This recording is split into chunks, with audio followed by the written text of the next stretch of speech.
At this time, I have the honor to present to you the moral leader of our nation. I have the pleasure to present to you Dr. Martin Luther King, Jr.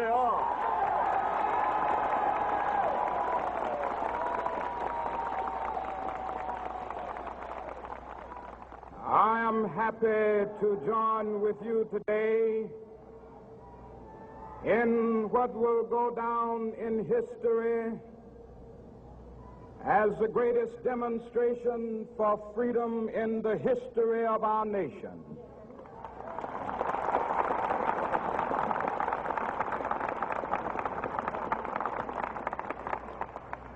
Five score years ago, a great American in whose symbolic shadow we stand today signed the Emancipation Proclamation. This momentous decree came as a great beacon light of hope to millions of Negro slaves who had been seared in the flames of withering injustice. It came as a joyous daybreak to end the long night of their captivity. But 100 years later, the Negro still is not free. 100 years later,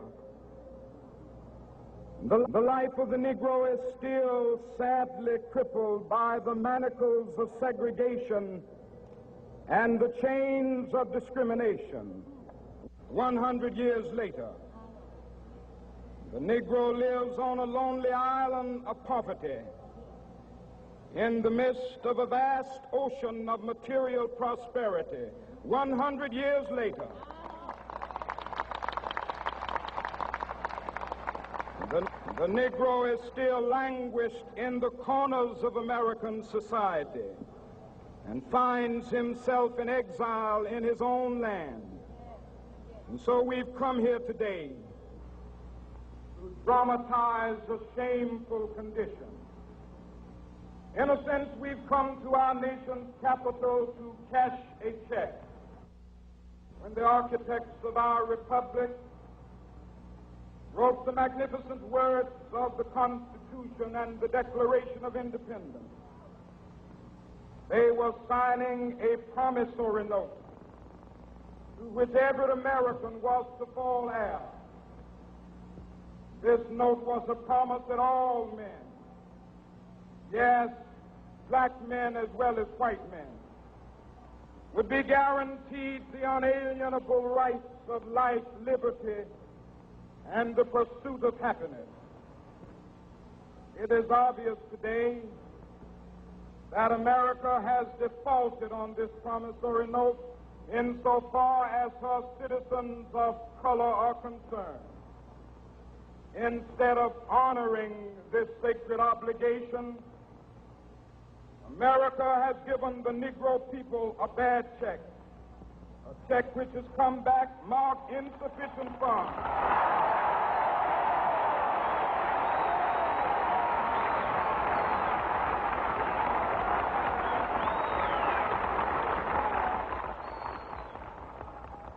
But we refuse to believe that the Bank of Justice is bankrupt. We refuse to believe that there are insufficient funds in the great vaults of opportunity of this nation. So we've come to cash this check, a check that will give us upon demand the riches of freedom and the security of justice.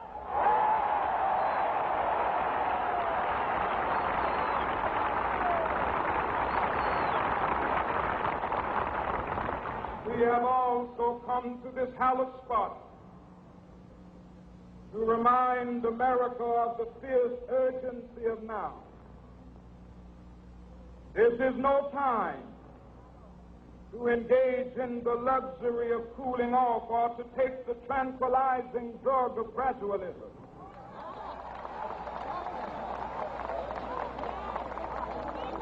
Now is the time to make real the promises of democracy. Now is the time to rise from the dark and desolate valley of segregation to the sunlit path of racial justice. Now is the time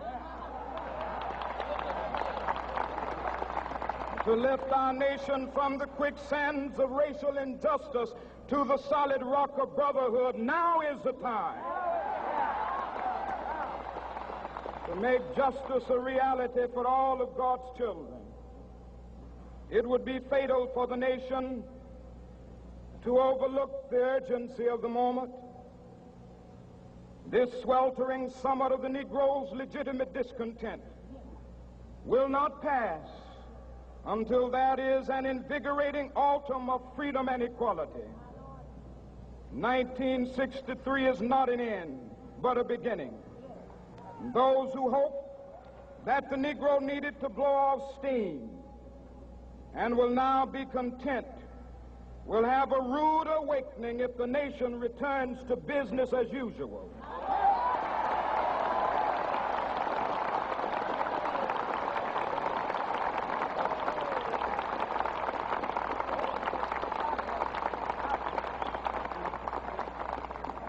There will be neither rest nor tranquility in America until the Negro is granted his citizenship rights.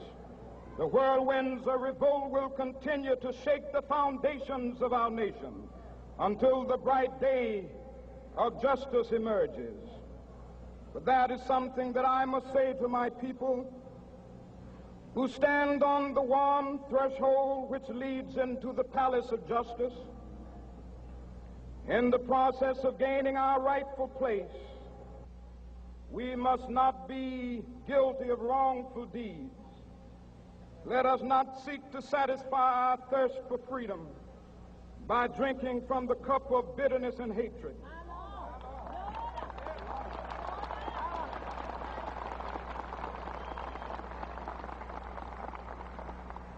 We must forever conduct our struggle on the high plane of dignity and discipline. We must not allow our creative protests to degenerate into physical violence. Again and again, we must rise to the majestic heights of meeting physical force with soul force. The marvelous new militancy which has engulfed the Negro community must not lead us to a distrust of all white people. For many of our white brothers, as evidenced by their presence here today, have come to realize that their destiny is tied up with our destiny.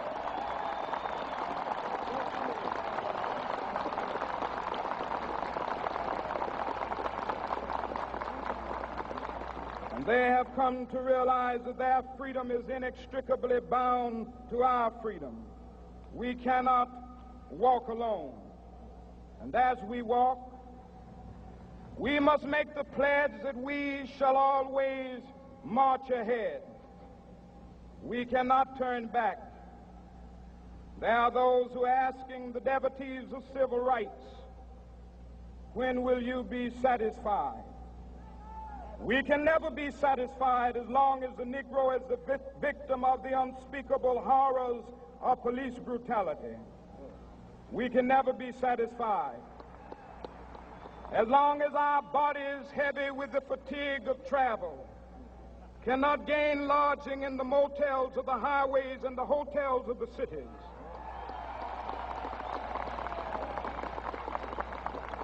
We cannot be satisfied as long as the Negro's basic mobility is from a smaller ghetto to a larger one. We can never be satisfied as long as our children are stripped of their selfhood and robbed of their dignity by signs stating for whites only.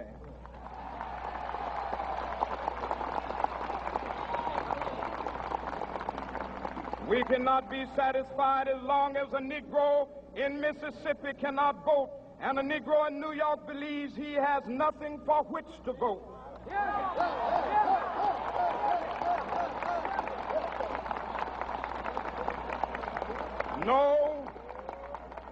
No, we are not satisfied, and we will not be satisfied until justice rolls down like waters and righteousness like a mighty stream.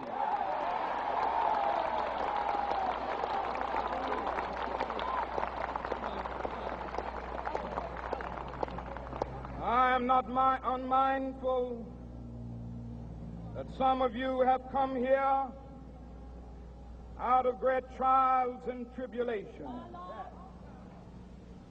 Some of you have come fresh from narrow jail cells.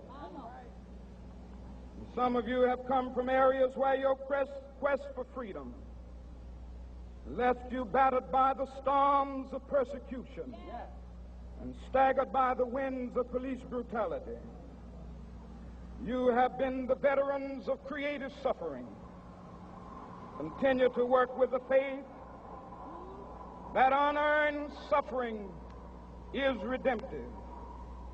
Go back to Mississippi.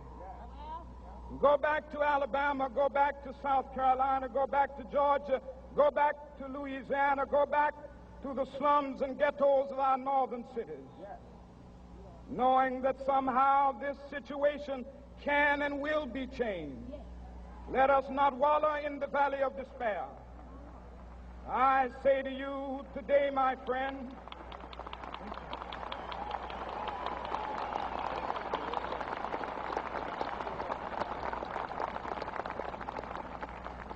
so even though we face the difficulties of today and tomorrow, I still have a dream. It is a dream deeply rooted in the American dream. I have a dream that one day this nation will rise up and live out the true meaning of its creed.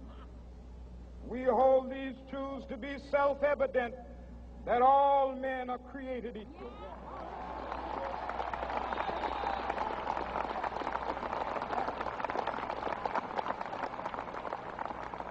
I have a dream that one day on the red hills of Georgia, the sons of former slaves and the sons of former slave owners will be able to sit down together at the table of brotherhood.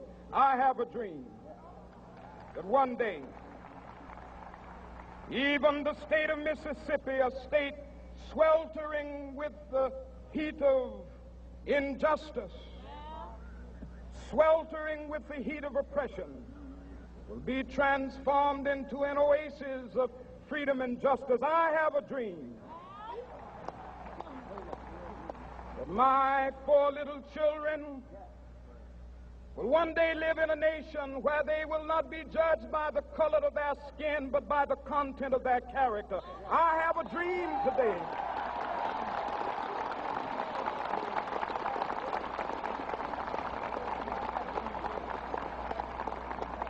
I have a dream that one day down in Alabama, with its vicious racists, with its governor having his lips dripping with the words of interposition and nullification, one day right there in Alabama, little black boys and black girls will be able to join hands with little white boys and white girls as sisters and brothers. I have a dream today